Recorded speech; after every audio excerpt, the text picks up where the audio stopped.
Kita lanjutkan kajian kita tentang nama-nama Allah yang terbaik, yaitu Al-Muqsit. Al-Muqsit.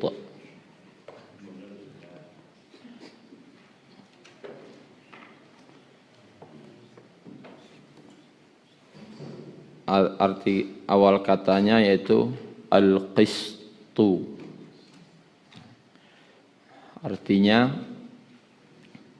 memberikan sesuatu kepada seseorang sesuai dengan haknya.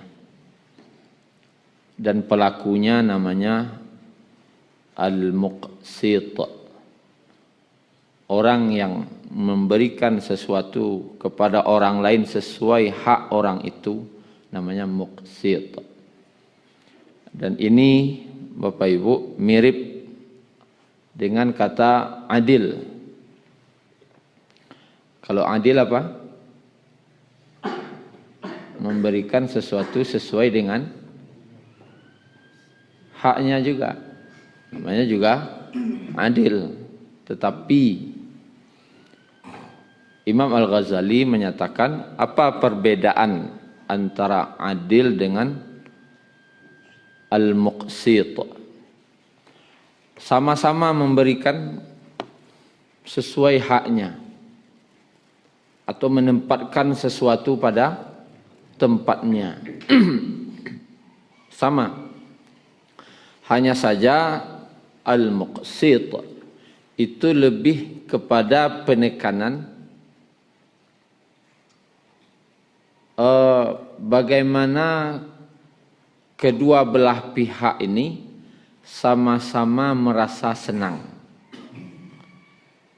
Kalau adil, dihukum dengan adil. Mau orang ini senang, mau tidak senang, yang jelas dihukum dengan adil. Itu sudah bisa dikatakan adil. Mau sukonyo, mau tidak sukoinyo, yang jelas hukum sudah ditegakkan dengan adil lah, selesai.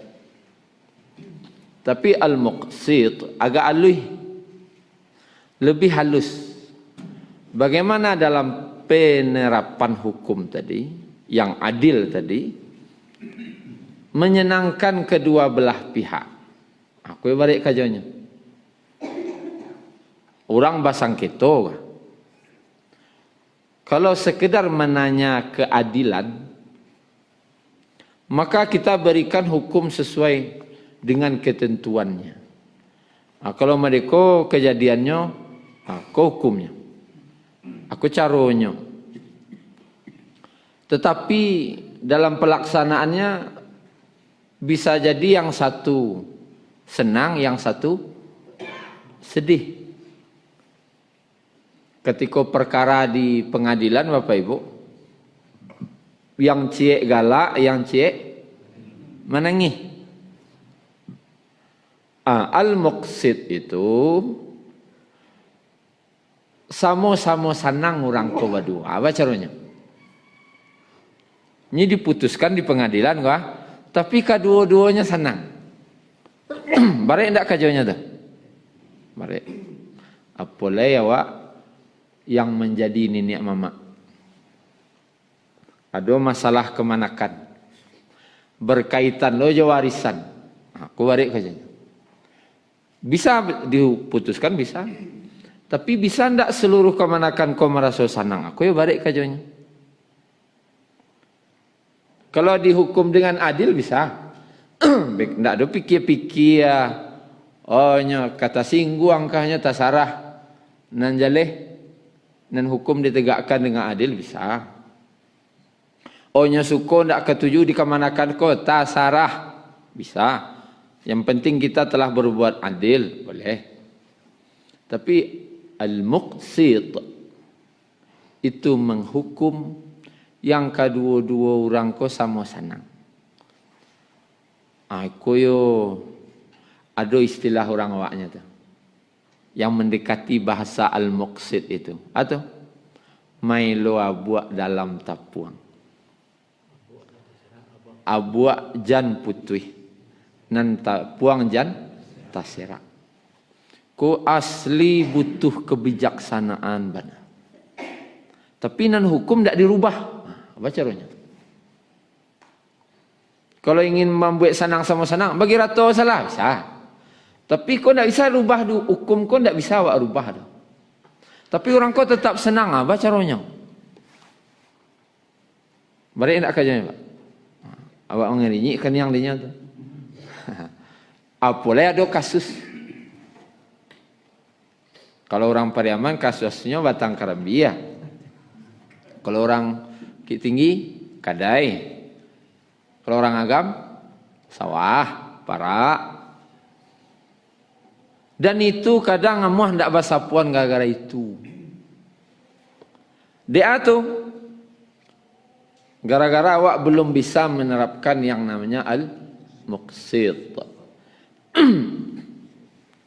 Imam Al-Ghazali menukil sebuah riwayat, nanti di akhirat ada orang yang dizalimi, kan diadili itu.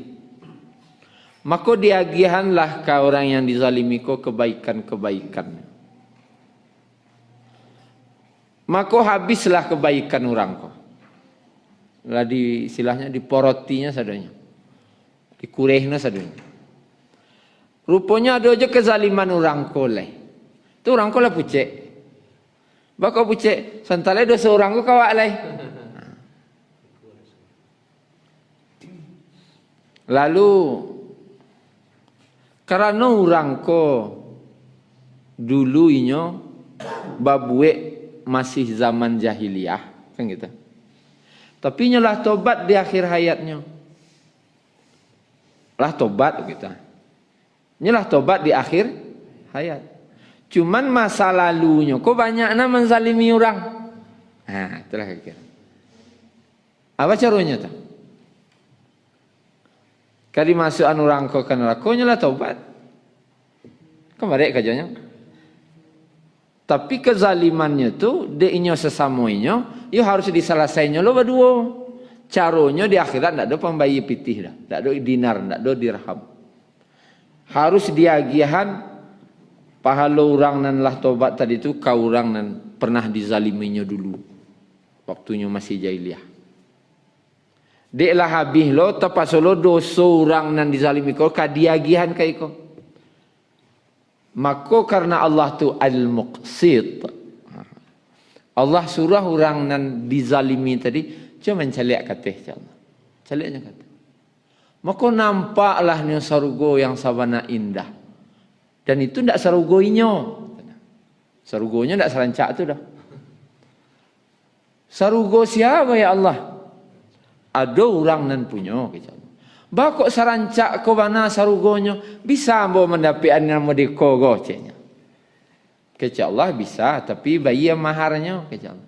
Maharnya tu engkau maafkan kesalahan orang yang pernah menzalimi engkau. Kalau itu biarlah ambo maafkan cenya. Dimaafkannya Allah agian sarugonan tinggi kenyo. Dan orang ko yang lah bertobat di akhir hayatnya Allah selamatkan. Kan melo buat dalam tepuang namanya tu. Nana buat indak putih, nan tepuang indak tersiram. Awak Bapak Ibu kadang dihadapkan masalah-masalah yang modeko. Contoh, ko anak, ko menantu, ko anak, ko menantu. Nama kau pilih. Nan jaya ko anak lo, ndak le nama menantu. Tapi perkara ko harus selesai. Terkadang doa dihadapkan hal-hal yang mode itu. Aku yang memang dibutuhkan sifat al-muqsid.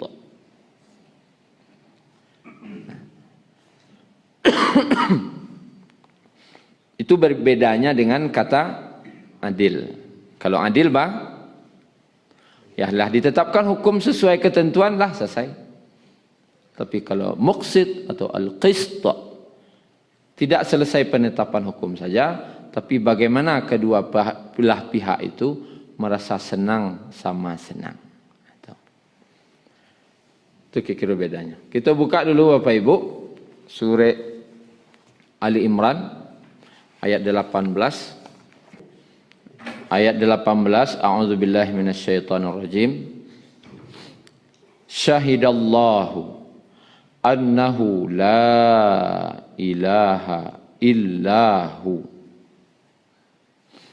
wal malaikatu wa ulul ilmi qa'iman bil qist. Itu yang al-qist. La ilaha illahu al-azizul hakim. Syahidallah, Allah menyatakan bahwasanya tidak ada ilah kecuali Dia. Dan begitu juga menyatakan yang sama, yaitu para malaikat dan orang-orang yang berilmu. Malaikat cek, orang berilmu cek. Allah syahidah itu kan menyatakan, menyaksikan, memberikan kesaksian.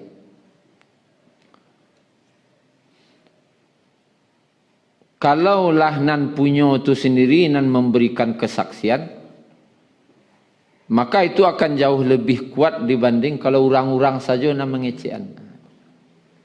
Orang ngecekan itu, orang ngecekan itu, orang ngecekan itu. Dan yang inyo sendiri mengecekan yolo, itu lebih kuat. Orang beriman menyatakan la ilaha illallah. Orang berilmu menyatakan la ilaha illallah. Para malaikat menyatakan la ilaha illallah. Dan Allah sendiri menyatakan. Allah sendiri menyatakan dengan tegas, tidak ada ilah kecuali Dia. Allah nangis ya. Tak ada ilah kecualinya. Cuman harus di surah dalam pertemuan sebelumnya tu fa'lam, ilmuilah. Sampai wak paham bana apa maksud dari la ilaha illallah. Bakok sampai Abu Jahal tak muah membaca. Kepayah nak baca dia. Membaca je nya. Tapi bakok tak muahnya membaca laki mati. Kau bayut. Berarti kan tahunya maksud dari la ilaha illallah. Nah. Dan di sini disebutkan qa'iman bil qist. Kata al-muqsid, Bapak Ibu, tidak ada dalam Al-Quran yang menuju kepada Allah. Tapi Allah adalah yang berbuat dengan al-qist atau al-muqsid, menunjukkan itu ada ayatnya. Qaimam bil qist. Yang menegakkan keadilan. Tetap al-qist itu diartikan dengan terjemahan keadilan. Karena tidak ada terjemahan lain untuk orang Indonesia. Bahasa Indonesia itu adil, menempatkan sesuatu pada tempatnya, itu adil. Tapi kalau menyenangkan dua belah pihak dengan menetapkan sesuatu pada tempatnya, tapi menyenangkan kedua belah pihak, apa namanya? Bahasa awaknya. Adil saja tidak ada bahasa awak dah. Adil kan bahasa Arab. Tolonglah sabana adil, kan adil masih bahasa Arab. Tidak ada sini awak. Apalagi al-qist. Melo buat dalam tapuang tu kan istilah, bukan mencakup kata gitu.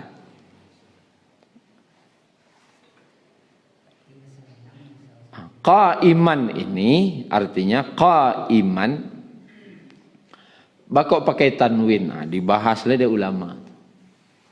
Menegakkan tapi pakai tanwin. Bahwasanya Allah tu menegakkan keadilan tu terus menerus. Anda sekali dua kali dah. Terus menerus Allah tu dalam keadaan al-qist, dalam memutuskan kawak. Allah memutuskan untuk awak ko, apa ibu, al-qist. Tak sekadar adil Allah mutuhana. Untuk awak ko banan kasanang kedua belah pihak Allah putuskan. Tak lo banan ketujuh di Allah surang sedoh. Di Allah ketujuh, di awak pun ketujuh. Itu sebenarnya. Cuman nan menghalang-halangi namanya syaitan. Sebenarnya kalau ditegakkan hukum tadi dengan benar, Allah reda, manusia pun reda sebenarnya. Tegak keadilan itu banyak. Allah reda, manusia reda. Makanya sahabat disebut radhiyallahu anhum. Batu. Karena Allah lah reda kepada sahabat, dan sahabatku reda dengan segala ketentuan Allah. Hanya saja ada musuh. Musuh kolah nan menghalang-halangi agar jangan sampai awak mengikuti al-qist. Tadi tujuan setan lah jaleh. Kama? Kana rakonya jaleh. Itu ayat kira-kira Bapak Ibu yang menunjukkan Allah tu al-qist. Kemudian lain lagi kita buka surah Al-Hadid ayat 25. Laqad arsalna rusulana bil bayyinat. Sungguh kami telah mengutus rasul-rasul kami bil bayyinat, dengan bukti-bukti yang nyata atau mukjizat. Setiap nabi memiliki mukjizat. Tapi mukjizat yang Allah turunkan itu sesuai kondisi saat itu. Setiap nabi punya mukjizat yang beda-beda. Tapi sesuai kondisinya. Kalau Nabi Saleh, mukjizatnya apa? Unta betina keluar dari mana? Keluar dari batu. Tabalah batu itu keluar unta hidup. Dan itu sangat menakjubkan waktu itu. Kenapa? Karena keahlian di masa Nabi Saleh itu, kalian orang memahat gunung-gunung. Buat gambar gajah gunung, buat gambar iko. Sehingga sangat miripnya. Tinggal magi hangok salahnya. Saking miripnya. 3 dimensi itu. Gambar, tidak gambar tu. Jubana patuang lah mirip bana. Kalau tak kaji sebut perasaan hidup tu. Tinggal ngok cik saja.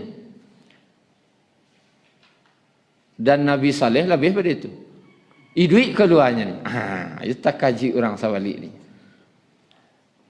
Untuk mengalahkan, melemahkan. Mukjizat tu kan tujuannya melemahkan orang-orang yang waktu itu merasa hebat. Begitu juga Nabi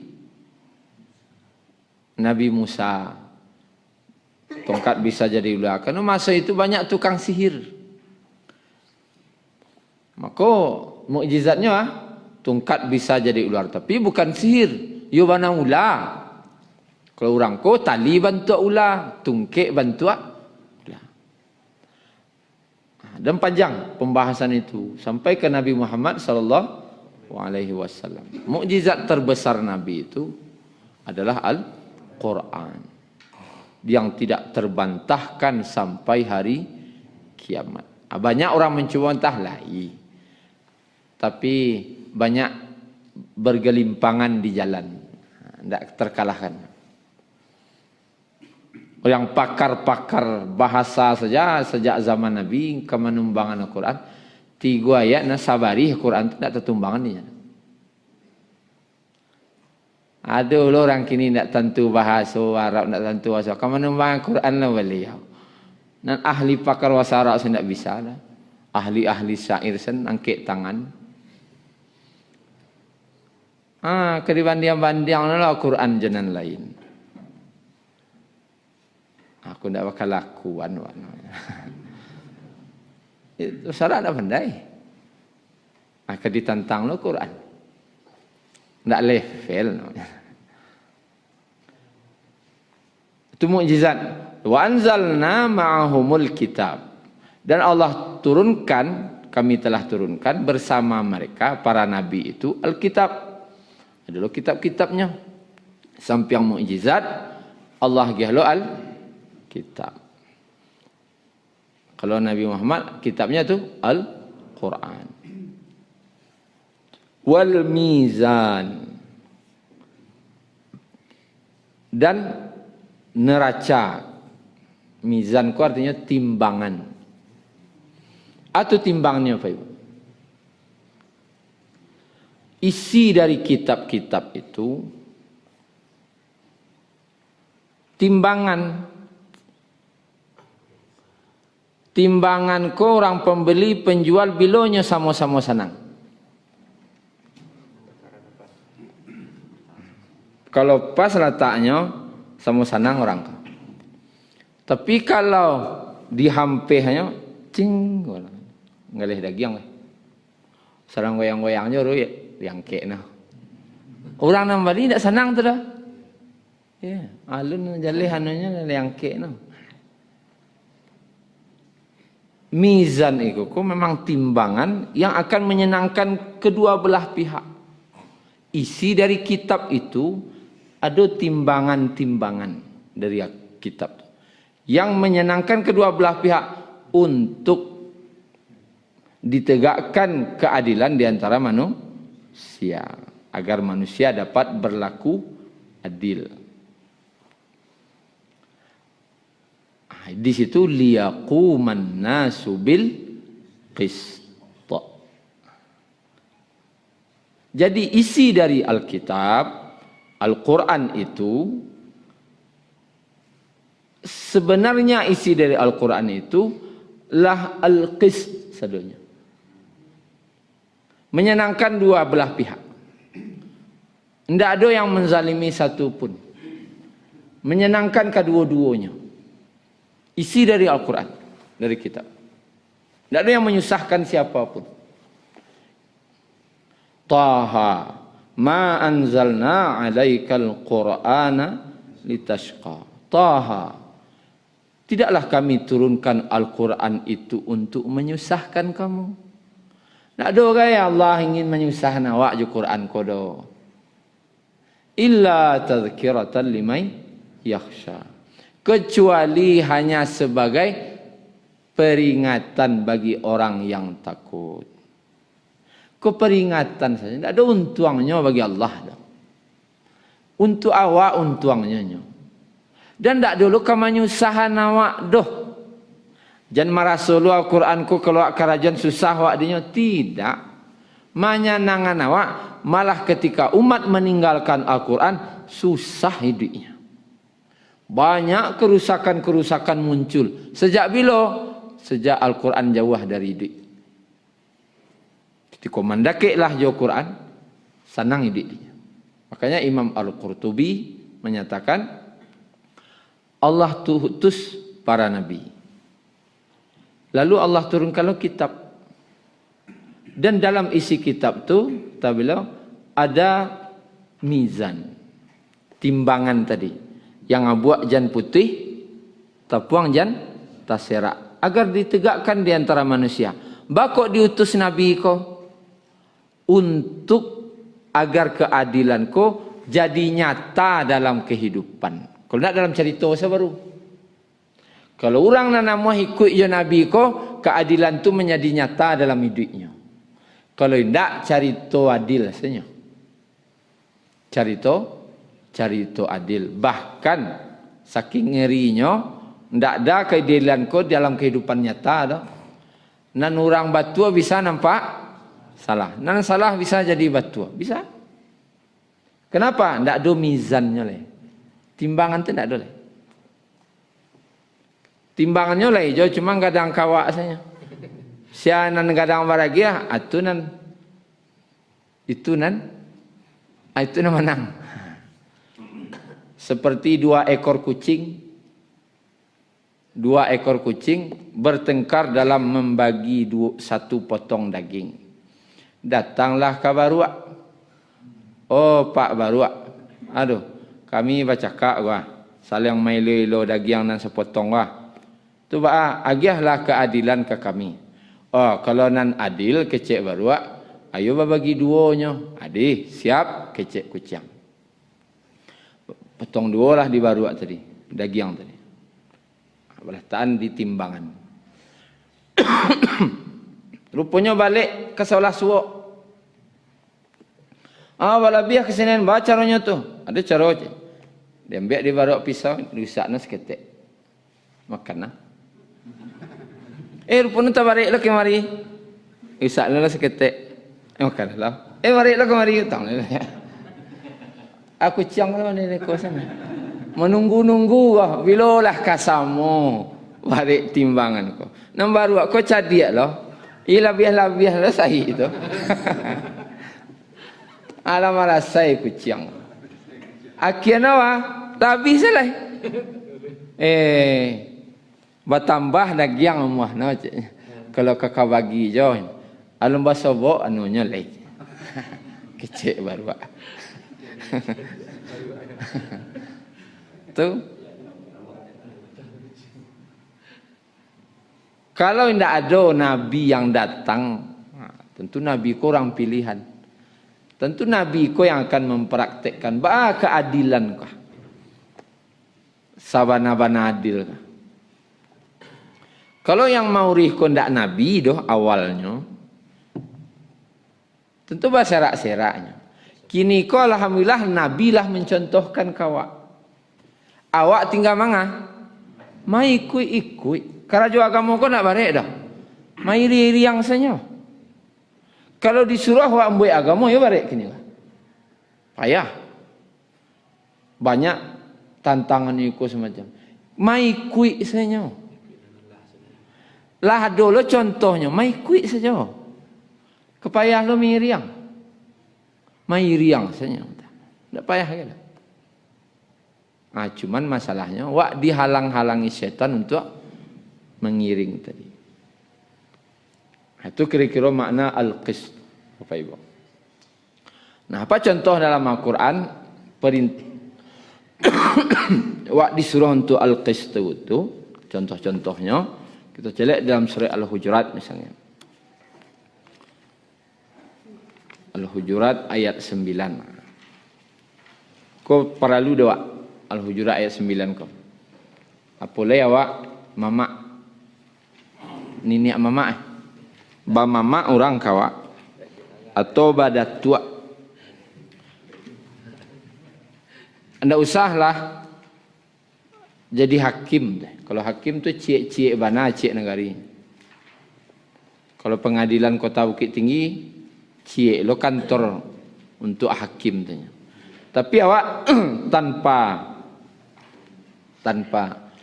wak sadari di antara waktu kadang lah ada yang jadi hakim. Datang orang batanyo, datang kemanakan batanyo, ya kan? Mak, kau baca rono kau kau ada masalah mak. Berarti awak yang jadi al-muqsid di situ, disuruh jadi al-muqsid untuk mendamaikan orang kau, bahawa orang kau ditegakkan hukum dan orang kau sama senang. Di sini disebutkan tentang kejadian kata Allah wa in ta'ifatani minal mu'minina qatatalu,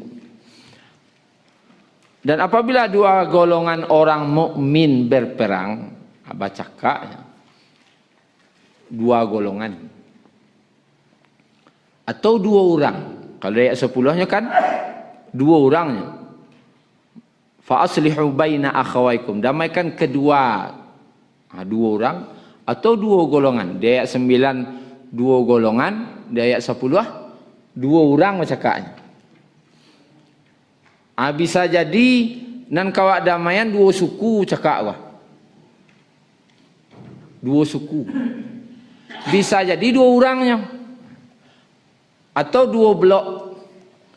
Ko kemanakan koko nan rumah tanah tu adalah bloknya. Kemanakan cik lain punya blok lo nya seorang. Awak mama wah.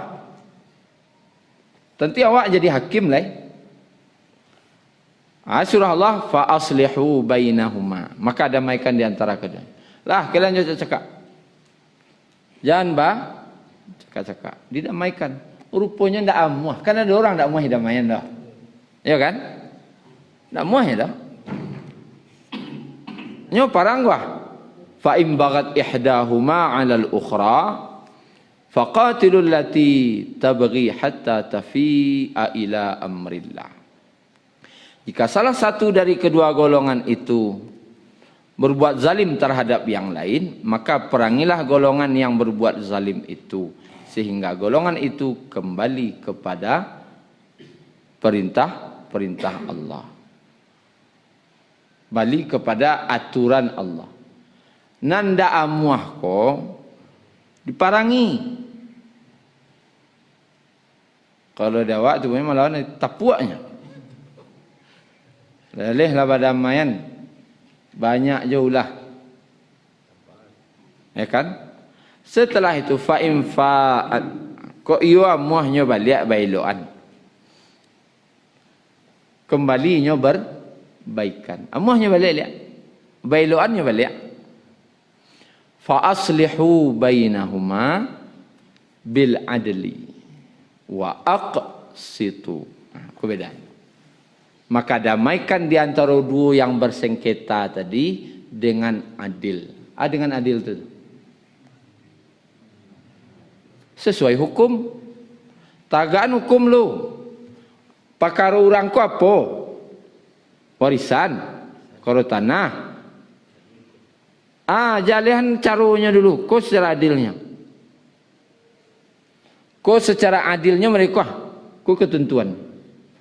Tapi dilanjutkan oleh Allah wa aqsitu. Atau buat orang kau sama sana. Tegakkan keadilan dan tegakkanlah keadilan yang membuat orang kau dua-duanya senang. Apa caranya? Dan innallaha yuhibbul muqsitin. Sesungguhnya Allah mencintai orang-orang yang muqsitin. Bisa awak membuat model itu, aku cakap Allah, aku cinta kepadamu. Sana awak dapat cinta dari Allah. Ada teh tu lah itu. Kalau rasaki orang kafir dapat aja dari Allah. Kalau rahmat seluruh makhluk dapat rahmat dari Allah. Tapi kalau cinta, katanya nah lo yang dapat cinta beribu-ribu bintang di langit hanya satu yang bercahaya. Beribu-ribu wanita yang cantik hanya satu yang ku cinta. Dan cintaku maha.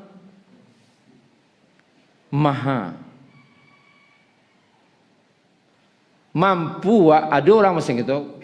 Tak usahlah pengadilan terlalu tinggi bagi awak. Awak nenek mama, awak orang dituan minimal, disagani. Batanya orang masalahnya kawak. Awak lah jadi hakim langsung itu tu. Kalau awak jawab jadi hakim. Berhukumlah dengan hukum Allah dan buat orang kau senang kadunya. Apa caranya? Kalau bisa, aku cinta kepadamu. Ya maha. Aku cinta kepadamu. Allah kecil, innallah, sesungguhnya. Tidak lo separuh hati cinta ke dah. Yo cinta nan sabananya. Yo kalau bahasa taroroh lo Allah magian cintanya tu kawak. Kalau awak sanggup mendamaikan orang dengan adil sesuai aturan dan menyenangkan kedua belah pihak. Bercakap anak jaminan tu, bercakap kemanakan sama kemanakan, bercakap dan sanak sama dan sanak. Cakap siapa? Cakap orang laki bini. Kalau mamak je kemanakan ni je. Astagfirullah. Tu ayo tu. Kemanakan sama kemanakan tu ada. Kalau mamak kemanakan siapa akan nyelesain lagi? Kalau mamak je kemanakan cakap siapa akan nyelesain? Cuba. Mayo tu. Pihak kal itu. Tapas cari inan lain.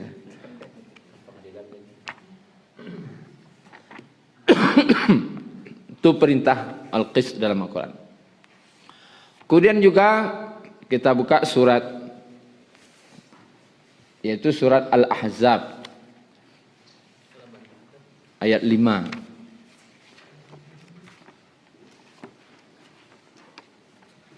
Surat ke-33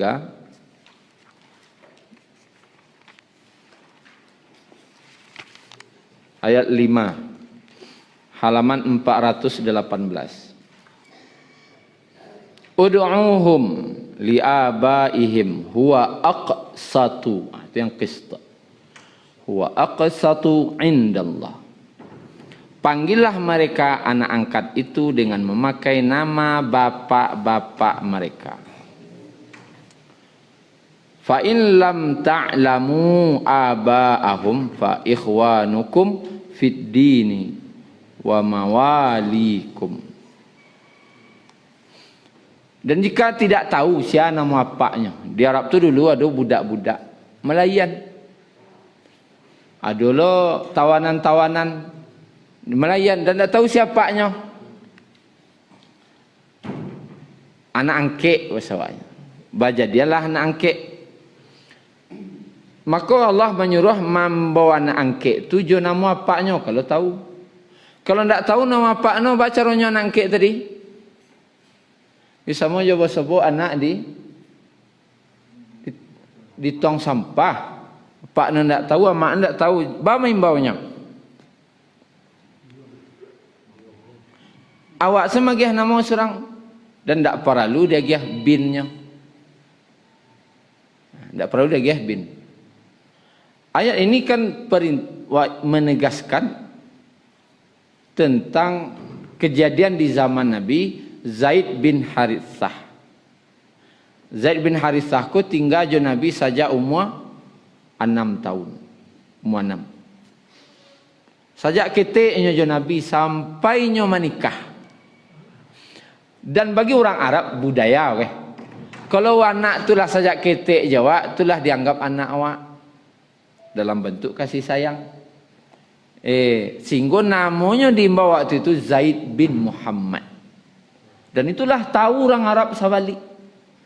Oh si Zaid bin Muhammad. Karena Nabi tidak punya anak laki-laki. Nabi tidak punya anak laki-laki.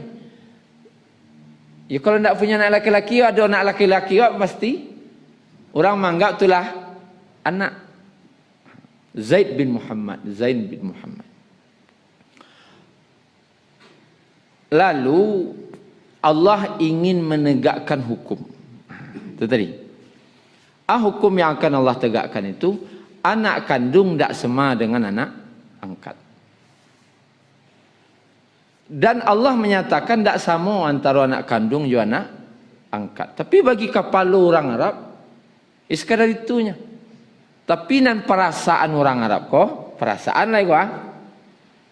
Tetap anak kandung kau bantu anak angkek perlakuannya.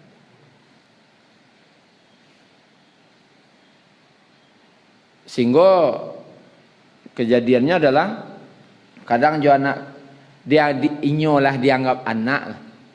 Anak kau kan sampai balik dikecian anak kanya. Kalau lah balik anak angkek kau, itulah sama je orang lain. Hukumnya, statusnya. Kalau awak tiba nak lelaki je padusi, lawan tok padusi lain tu. Kalau nyala balik seharusnya. Tapi bagi orang Arab waktu itu lah banggap anak. Boleh lalok sama je anak ko walaupun nyalah balik. Boleh agak galik je nyo. Boleh jalan-jalan pergi bonda-bonda berdua je nyo misalnya. Boleh pergi berdua je nyo. Lah dianggap mahram. Itu apaknya mah. Karena iko masih sekedar informasi anak ndak sama je anak kandung. Ada sesuatu hukum ko ndak boleh dikecek-kecekan saja. Harus dikajuan. Maka Allah suruhlah Nabi menikahi Zainab binti Jahsy, istri dari Zaid bin Harithah. Zaid bin Muhammad tadi tu. Zaid bin Harithah ko. Allah suruh menikahi istri Zaid. Zaid ko siapa? Anak no kecil orang. Kalau ada awak nikahnya menantu kecil orang. Kan gitu dah. Tapi Allah ingin magih tahu bahasa anak ko ndak anak kandung ndak sama jo anak angke. Tu heboh. Nabi menikahian bini anaknya. Turun surat kau. Turun kau surat kau. Tapi perintah dalam rangka untuk mabihan namanya tu prasangka salamuku anak sama jo anak kandung, anak angke jo anak kandung. Itu buktinya. Nabi lah nikahnya istri dari anak angke. Kan yo ndak sama dua-dua. Oh, yo ndak sama demah. Yo ndak sama anak kandung jo anak angke. Itu buktinya Nabi lah dinikahnya istri dari anak angkenya. Sejak itu orang Arab baru merubah. Kalau sekedar cerita, lu masuk orang lain. Tapi kalau lagi kajuan, aduh lo agama kau harus dikajuan lu pak. Kalau cerita-cerita ndak masuk ke kepalanya lo. Kajuan lu. Bima tibona beko lo detong. Aduh lo agama kau harus meritu. Tapi itulah aqsatu indallah. Yang paling adil di sisi Allah. Ini karena istilahnya tadi kan melu buat dalam tapuan. Kalau anggap masih anakku, anak angke, anak samu anak kandung, wak salaman aja. Sedangkan ndak mahram wak. Wak payo dua-dua aja nya. Nya ndak mahram wak, itu dosa wak jadinya. Tuh. Dan ikulah yang paling adil. Kalau ingin jo kajinya sampai baliknya, kalau lah balik, kalau nyo padusi di rumah berarti anak kau harus berjilbab setiap bersebut jo apaknya kau. Ini orang lain. Apa ya narasono kau jebak-jebak rumah tu nikah ya nak tu. Tanya ke orang rumah lo. Wah, ibu lah dan nak kau jebak-jebak seterus di rumah kan. Payah lo yang menjaga dirinya. Kan dipajalih selai tu. Kalau nyamuah, kalau tidak muah tu kau balik. Karena anak angkat tidak sama dengan anak kandung. Bagi apa-apa ibu-ibu yang mangke anak angke, tolong hati-hati. Batihnya sampai baliknya, lah balik anak angke ko sama orang lain. Itu intinya. Mungkin itu saya Bapak Ibu terlebih dan kurang mohon maaf. Subhanakallahumma rabbana bihamdika asyhadu an la ilaha illa anta astaghfiruka wa atubu ilaik. Syukran ya Rabbi syukran. هديت قلبي شكرا